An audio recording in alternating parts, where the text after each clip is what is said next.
दोस्तों अब बात करते हैं चौथे दिन की पूरी कहानी की, क्योंकि ये दिन टेस्ट क्रिकेट के इतिहास में हमेशा याद किया जाएगा, चाहे नतीजा कुछ भी हो। सुबह सुबह जब प्लेयर्स मैदान पर आए तो गुवाहाटी की ठंडी हवा में एक अजीब सा तनाव था। हर भारतीय फैन के दिल में बस एक ही सवाल था कि क्या आज हमारी टीम कुछ करिश्मा दिखा पाएगी या फिर साउथ अफ्रीका इस मैच को यहीं खत्म कर देगी।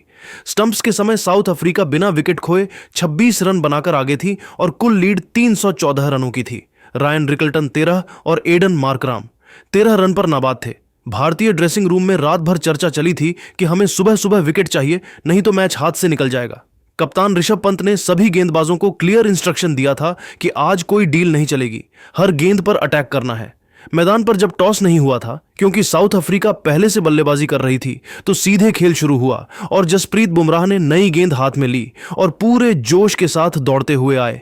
पहली गेंद ही लेंथ पर स्विंग हुई और मार्कराम को बीट कर गई। स्टेडियम में सन्नाटा छा गया। हर कोई सोच रहा था कि बस अब विकेट गिरेगा, लेकिन दूसरी गेंद पर मार्कराम ने बैकफुट पर जाकर शानदार पंच कवर की दिशा में खेला और गेंद बाउंड्री की तरफ दौड़ गई।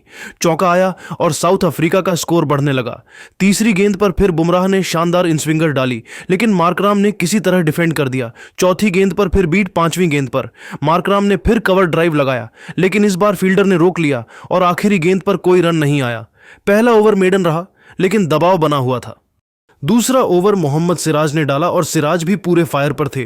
पहली गेंद ही शानदार आउटस्विंगर रिकल्टन को खेलने के लिए मजबूर किया, लेकिन गेंद बीट हो गई। दूसरी गेंद पर रिकल्टन ने डिफेंड किया, तीसरी गेंद पर फिर बीट, चौथी गेंद पर रिकल्टन ने लेग साइड में फ्लिक करके सिंगल लिया और स्ट्राइक मार्कराम के पास आई। पांचवीं गेंद पर मार्कराम ने फिर कट शॉट खेलने की कोशिश की, लेकिन गेंद अंदर आई और बीट हो गए। आखिरी गेंद पर कोई रन नहीं। तीसरा ओवर फिर बुमराह का था और इस बार बुमराह ने लेंथ छोटी रखी और मार्कराम को परेशान किया, लेकिन मार्कराम ने किसी तरह खेल लिया। चौथा ओवर सिराज का और इस बार सिराज ने रिकल्टन को लगातार 3 गेंदों पर बीट किया। स्टेडियम में शोर बढ़ता जा रहा था, हर कोई विकेट की उम्मीद कर रहा था, लेकिन रिकल्टन ने चौथी गेंद पर शानदार फ्लिक शॉट खेलकर 2 रन ले लिए और स्कोर 30 के पार पहुंच गया। पांचवां ओवर बुमराह का और इस बार बुमराह ने शानदार बाउंसर डाला।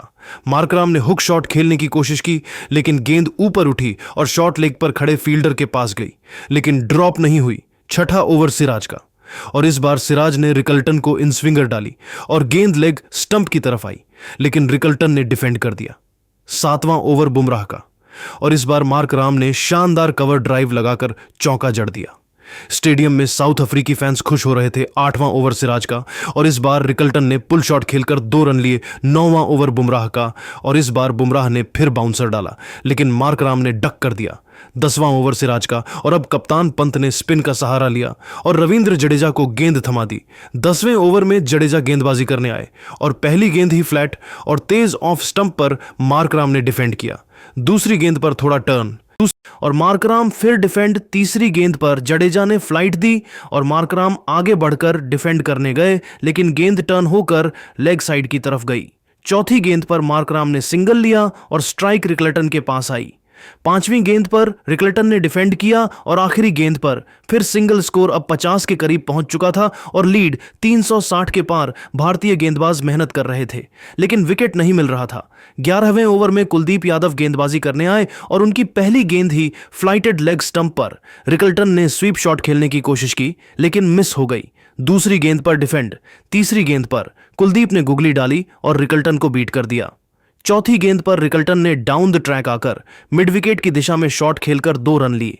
पांचवीं गेंद पर फिर गुगली और इस बार भी बीट आखिरी गेंद पर। सिंगल 12वें ओवर में फिर जडेजा आए और इस बार जडेजा ने सटीक लाइन लेंथ पर गेंदबाजी की। पहली 3 गेंद डिफेंड हुई। चौथी गेंद पर मार्कराम ने कट शॉट खेलने की कोशिश की, लेकिन गेंद नीचे रही और बीट 13वें ओवर में कुलदीप आए और इस बार रिकल्टन ने उनकी तीसरी गेंद को डीप मिड विकेट की दिशा में स्वीप करके चौका जड़ दिया। 14th ओवर में जडेजा आए और अब दबाव बढ़ रहा था। मार्कराम 30 के करीब पहुंच चुके थे और रिकल्टन भी सेट हो रहे थे। 15वें ओवर में कुलदीप की गेंद पर मार्कराम ने ड्राइव खेलकर सिंगल लिया। 16वें ओवर में जडेजा की गेंद पर रिकल्टन ने स्वीप करके 2 रन लिए। 17वें ओवर में कुलदीप आए और इस बार मार्कराम ने आगे बढ़कर डिफेंड किया, लेकिन गेंद टर्न हुई और शॉर्ट लेग पर खड़े फील्डर के पास गई, लेकिन ड्रॉप नहीं हुई। 18वें ओवर में जडेजा आए और इस बार उन्होंने शानदार लेंथ पर गेंद डाली। मार्कराम डिफेंड करने गए, लेकिन गेंद ने टर्न लेकर बल्ले का किनारा लिया और स्लिप में खड़े केएल राहुल ने शानदार कैच लपक लिया। एडन मार्कराम 58 गेंदों पर 40 रन बनाकर आउट हो गए। उनकी पारी में 6 चौके शामिल थे। यह भारत का पहला विकेट था और स्टेडियम में जोश की लहर दौड़ गई। अब क्रीज पर टोनी डी जॉर्जी आए और दोनों बाएं हाथ के बल्लेबाज मैदान पर थे। 19वें ओवर में कुलदीप आए और जॉर्जी ने पहली ही गेंद पर सिंगल लिया। 20वें ओवर में जडेजा आए और इस बार जडेजा ने लगातार दबाव बनाया। पहली 3 गेंदों पर कोई रन नहीं।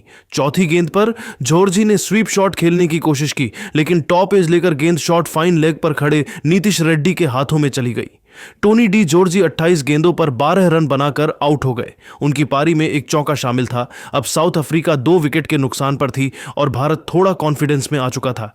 21वें ओवर में कुलदीप आए और रिकल्टन ने उनकी गेंद को डीप स्क्वायर लेग की दिशा में स्वीप करके चौका जड़ दिया। 22वें ओवर में जडेजा आए और अब दबाव साउथ अफ्रीका पर था। 23वें ओवर में कुलदीप की गेंद पर रिकल्टन ने फिर स्वीप करके 2 रन लिए। 24वें ओवर में जडेजा आए और इस बार कप्तान टेम्बा बावुमा क्रीज पर आए। 25वें ओवर में कुलदीप आए और बावुमा ने डिफेंड किया। 26वें ओवर में जडेजा आए और रिकल्टन ने उनकी गेंद को आगे बढ़कर ड्राइव करके सिंगल लिया। 27वें ओवर में कुलदीप आए और इस बार रिकल्टन ने शानदार लॉफ्टेड कवर ड्राइव लगाकर चौका जड़ दिया। 28वें ओवर में जडेजा आए और बावुमा ने डिफेंड किया। 29वें ओवर में कुलदीप आए और रिकल्टन ने डाउन द ट्रैक आकर मिडोनन की दिशा में छक्का जड़ दिया। स्टेडियम में सन्नाटा छा गया। 30वें ओवर में जडेजा आए और इस बार रिकल्टन ने अपना अर्धशतक पूरा कर लिया। गेंदों की संख्या 78 थी और पारी में 7 चौके और एक छक्का शामिल था। लंच का समय नजदीक था और साउथ अफ्रीका 2 विकेट के नुकसान पर 118 रन बना चुकी थी। लीड 406 रनों की हो चुकी थी। लंच तक भारतीय गेंदबाजों ने अच्छी कोशिश की थी, लेकिन रिकल्टन शानदार फॉर्म में थे और बावुमा भी संभलकर खेल रहे थे। लंच के बाद खेल शुरू हुआ और भारतीय गेंदबाजों ने फिर हमला बोला। 33वें ओवर में कुलदीप आए और बावुमा ने उनकी गेंद को डाउन द ट्रैक आकर बड़ा शॉट खेलने की कोशिश की, लेकिन गेंद हवा में लहराकर लॉन्ग ऑन पर खड़े वॉशिंगटन सुंदर के हाथों में समा गई। टेम्बा बावुमा 48 गेंदों पर 28 रन बनाकर आउट हो गए। उनकी पारी में 2 चौके शामिल थे। अब क्रीज पर ट्रिस्टन स्टब्स आए और साउथ अफ्रीका 3 विकेट के नुकसान पर थी। 34वें ओवर में जडेजा आए और स्टब्स ने पहली ही गेंद पर रिवर्स स्वीप करके चौका जड़ दिया। 35वें ओवर में कुलदीप आए और रिकल्टन ने फिर स्वीप करके 2 रन लिए। 36वें ओवर में जडेजा आए और इस बार दबाव बढ़ा। 37वें ओवर में कुलदीप आए और स्टब्स ने डिफेंड किया। 38वें ओवर में जडेजा आए और रिकल्टन ने उनकी गेंद को कवर की दिशा में ड्राइव करके चौका जड़ दिया। 39वें ओवर में कुलदीप आए और स्टब्स ने फिर रिवर्स स्वीप करके सिंगल लिया। 40वें ओवर में बुमराह को फिर गेंद थमाई गई और बुमराह ने शानदार बाउंसर डाला, लेकिन स्टब्स ने डक कर दिया। 41वें ओवर में सिराज गेंदबाजी करने आए और उनकी पहली गेंद ही इन स्विंगर थी। रिकल्टन आगे बढ़कर ड्राइव करने गए, लेकिन गेंद अंदर आई और लेग स्टंप उड़ गई। रायन रिकल्टन 112 गेंदों पर 70 रन बनाकर आउट हो गए। उनकी पारी में 8 चौके और एक छक्का शामिल था। यह भारत के लिए बहुत बड़ा विकेट था। अब साउथ अफ्रीका 4 विकेट के नुकसान पर थी और लीड 450 के पार पहुंच चुकी थी। 42वें ओवर में सिराज आए और काइल वेरेया ने क्रीज पर आए, लेकिन अगली ही गेंद पर कुलदीप की गेंद को समझ नहीं पाए और एलबीडब्ल्यू आउट हो गए। काइल वेरेया ने 8 गेंदों पर 0 रन बनाकर आउट हो गए। अब साउथ अफ्रीका 5 विकेट के नुकसान पर थी। 43वें ओवर में कुलदीप आए और सेनुरन मुथुसामी क्रीज पर आए। 44वें ओवर में जडेजा आए और मुथुसामी ने डिफेंड किया। 45वें ओवर में कुलदीप आए और स्टब्स ने उनकी गेंद को कवर की दिशा में ड्राइव करके चौका जड़ दिया। 46वें ओवर में जडेजा आए और दबाव बढ़ा। 47वें ओवर में कुलदीप आए और मुथुसामी ने सिंगल लिया। 48वें ओवर में सिराज आए और स्टब्स ने पुल शॉट खेलकर 2 रन लिए। 49वें ओवर में कुलदीप आए और मुथुसामी ने डिफेंड किया। 50वें ओवर में जडेजा आए और इस बार जडेजा ने शानदार गेंद डाली। मुथुसामी बोल्ड हो गए। सेनुरन मुथुसामी 32 गेंदों पर 10 रन बनाकर आउट हो गए।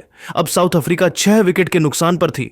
51वें ओवर में कुलदीप आए और स्टब्स ने रिवर्स स्वीप करके सिंगल लिया। 52वें ओवर में जडेजा आए और मार्को यानसेन क्रीज पर आए। 53वें ओवर में बुमराह आए और स्टब्स ने उनकी गेंद को कवर ड्राइव से चौका जड़ दिया। 54वें ओवर में जडेजा आए और यानसेन ने डिफेंड किया। 55वें ओवर में बुमराह आए और इस बार बुमराह ने शानदार यॉर्कर डाली। Stubbs clean bowled Tristan Stubbs 56 गेंदों पर 30 रन बनाकर आउट हो गए। उनकी पारी में 3 चौके शामिल थे। अब साउथ अफ्रीका 7 विकेट के नुकसान पर 220 रन बना चुकी थी और यानसेन 30 रन पर नाबाद थे। कप्तान बावुमा ने तुरंत डिक्लेयर करने का इशारा किया और साउथ अफ्रीका ने अपनी दूसरी पारी 220 रन पर 7 विकेट के नुकसान पर घोषित कर दी। भारत को जीत के लिए 509 रनों का विशाल लक्ष्य मिला। और अब चौथे दिन का आखिरी सेशन शुरू हुआ। यशस्वी जायसवाल और केएल राहुल फिर से ओपनिंग करने आए और इस बार दोनों ने कमाल का इरादा दिखाया। पहले ओवर में मार्को यानसेन आए, लेकिन जायसवाल ने उनकी तीसरी गेंद को कवर ड्राइव से चौका जड़ दिया। दूसरे ओवर में मुल्डर आए और राहुल ने उनकी गेंद को ऑफ साइड में खेलकर 2 रन लिए। तीसरे ओवर में यानसेन आए और जायसवाल ने फिर शानदार ड्राइव लगाकर चौका ठोक दिया। चौथे ओवर में मुल्डर आए और राहुल ने पुल शॉट खेलकर 2 रन लिए। पांचवें ओवर में केशव महाराज गेंदबाजी करने आए, लेकिन राहुल ने उनकी पहली ही गेंद को आगे बढ़कर लॉन्ग ऑन की दिशा में छक्का मार दिया। स्टेडियम में जोश की लहर दौड़ गई। छठे ओवर में यानसेन आए और जायसवाल ने उनकी शॉर्ट गेंद को पुल करके चौका जड़ दिया। सातवें ओवर में महाराज आए और जायसवाल ने स्वीप शॉट खेलकर 2 रन लिए। आठवें ओवर में यानसेन आए और राहुल ने डिफेंड किया। नौवें ओवर में हार्मर आए और जायसवाल ने उनकी पहली गेंद को स्वीप करके चौका जड़ दिया। 10वें ओवर में यानसेन आए और जायसवाल ने फिर पुल शॉट से छक्का मारकर अपना अर्धशतक पूरा कर लिया। 11वें ओवर में हार्मर आए और राहुल ने डाउन द ट्रैक आकर स्ट्रेट ड्राइव से चौका जड़ दिया। 12वें ओवर में महाराज आए और जायसवाल ने फिर स्वीप करके चौका ठोका। 13वें ओवर में हार्मर आए और राहुल ने रिवर्स स्वीप करके 2 रन लिए। 14वें ओवर में महाराज आए और जायसवाल ने डीप। 18वें ओवर में महाराज आए और राहुल ने डिफेंड किया। 19वें ओवर में हार्मर आए और जायसवाल ने कवर ड्राइव से चौका जड़ दिया। 20वें ओवर में यानसेन आए, लेकिन अब भारतीय ओपनर्स तूफान मचा रहे थे। स्टंप्स तक भारत ने बिना कोई विकेट खोए 125 रन ठोक दिए थे। यशस्वी जायसवाल 75 रन पर नाबाद थे और केएल राहुल 50 रन पर नाबाद थे। 5वें दिन भारत को जीत के लिए अभी भी 384 रनों की जरूरत है और 10 विकेट हाथ में हैं दोस्तों। क्या यह भारतीय टीम इतिहास रच पाएगी या साउथ अफ्रीका फिर बाजी मार लेगी? ये देखना बेहद रोमांचक होगा। अपनी राय कमेंट में जरूर बताएं और वीडियो को लाइक, शेयर, सब्सक्राइब करना ना भूलें। जय हिंद, जय भारत।